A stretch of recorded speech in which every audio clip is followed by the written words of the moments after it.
교회개혁 실천연대에서 그 교회 문제 상담은 2007년도부터 시작이 됐는데요. 실제적인 상담은 2003년부터 이렇게 시작하셨다고 보면 맞습니다. 그러니까 교회가 개혁하기 위해서 실제 많은 문제들이 있었고 그 문제들에 대한 질문들을 저희가 받으면서 교회 문제 상담이 필요하겠다 해서 2007년부터 본격적으로 시작하게 되었습니다. 교회 문제 상담소는 교회가 안에서 일어날 수 있는 모든 일들을 상담한다고 보시면 맞습니다.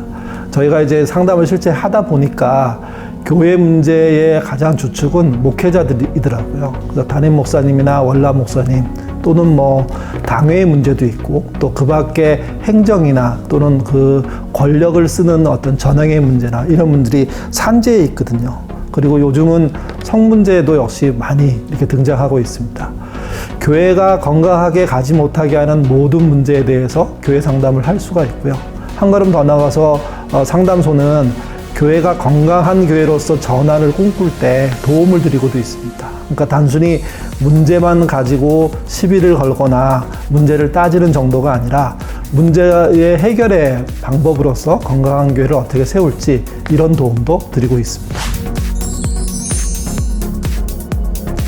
교회 문제를 은혜로 또는 뭐 이렇게 좋게 해결한다는 게 과연 가능할지 저는 의문이 듭니다. 왜 그러냐 하면 교회 문제가 단순하게 생각한 그 자그마한 종교 안에서 믿음 안에서만 벌어지는 문제가 아니라 사실은 이것은 교회의 정치적인 문제, 교회의 어떤 인권적인 문제, 그리고 교회가 정말 사회에 필요한 소금과 빛이냐 이런 문제이기 때문에 실제 교회 문제는 은혜로 해결된다 이게 불가능하죠.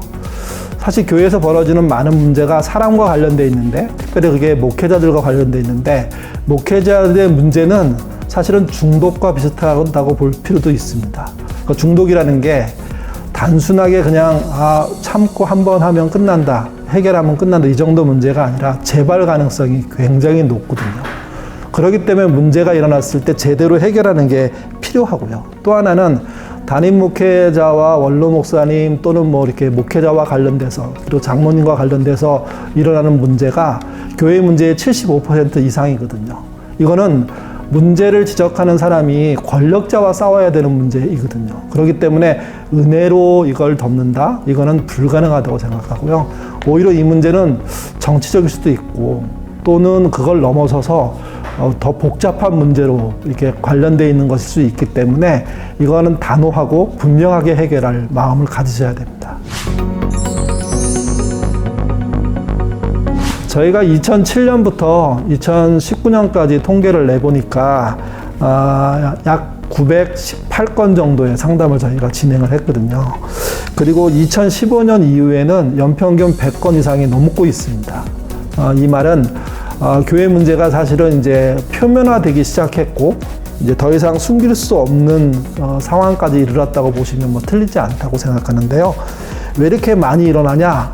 그동안 문제가 많았다는 거죠. 또 많은 신앙인들이 문제가 있음에도 불구하고 목사님을 믿고 교회를 믿고 이렇게 믿어주었는데 그 믿어줌에 대한 배신들이 일어났다고 생각합니다.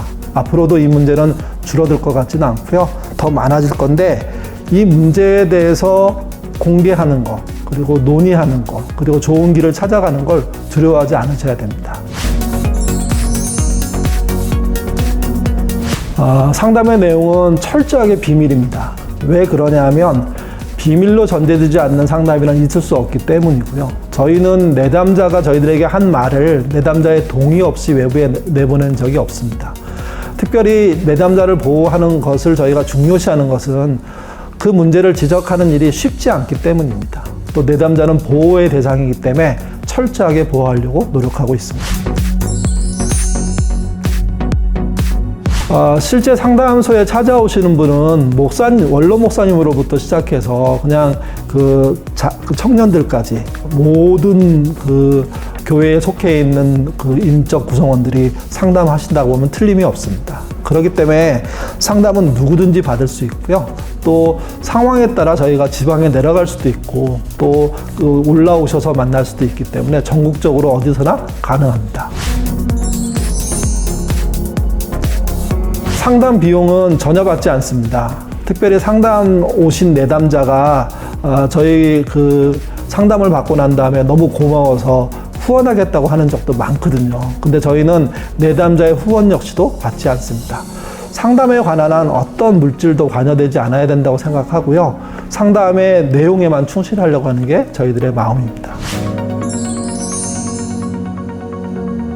교회개혁 실천연대 홈페이지나 또 페이스북 페이지를 검색해 보시면 교회문제상담소에 대해서 좀 더 자세히 알 수 있고요. 또 유튜브 채널에서도 만나실 수 있습니다. 저도 그 18년 전에는 교회의 문제 때문에 고민했던 사람입니다. 그때 교회의 문제를 상담할 데가 없었습니다. 그래서 저희가 조그만 도움들을 받으면서 문제 하나하나를 해결하면서 저희 교회가 지금까지 세워졌는데요. 그때 저희의 생각은 이런 거였습니다. 문제가 있는 사람들이 물어볼 때가 있으면 좋겠다. 그 이후에 교회개혁 실천연대가 시작됐고 또 그 이후에 상담도가 시작됐는데 저희가 상담소 일에 참여하게 된 이유는 그때의 절실함 때문에 그렇습니다. 교회 문제라는 게 어마어마한 정신적인 또 많은 인적 구성원들의 상처가 일어나는 사건들이거든요. 그리고 이거는 또 영적이라는 의미가 들어있어서 문제 제기가 쉽지 않거든요. 근데 그 문제를 해결하지 않으면 더 많은 아픈 사람들이 생겨나는 게 현실입니다. 그렇기 때문에 교회 문제에 대해서 문제를 알고 있고 겪고 있고 그것 때문에 고통을 갖고 있다면 여러분 상담소로 찾아오셔서 상담받는 게 옳습니다. 요즘 정신과 치료가 문제가 안 되는 것처럼 실제 교회 문제 상담도 상담받다 보면 훨씬 더 명료해지고 또 제대로 된 해결을 할 수가 있거든요. 그리고 그 안에 위로가 있습니다. 치유도 있습니다. 그렇기 때문에 교회의 문제를 느끼고 그것 때문에 아파하신다면 교회 문제 상담소를 찾아오시고 그 상담의 과정들을 통해서 건강한 교회가 무엇인지 또 어떻게 회복할지 이렇게 꿈꾸셨으면 좋겠습니다. 저희 상담소는 그렇게 찾아오는 여러분들을 기꺼이 돕겠습니다.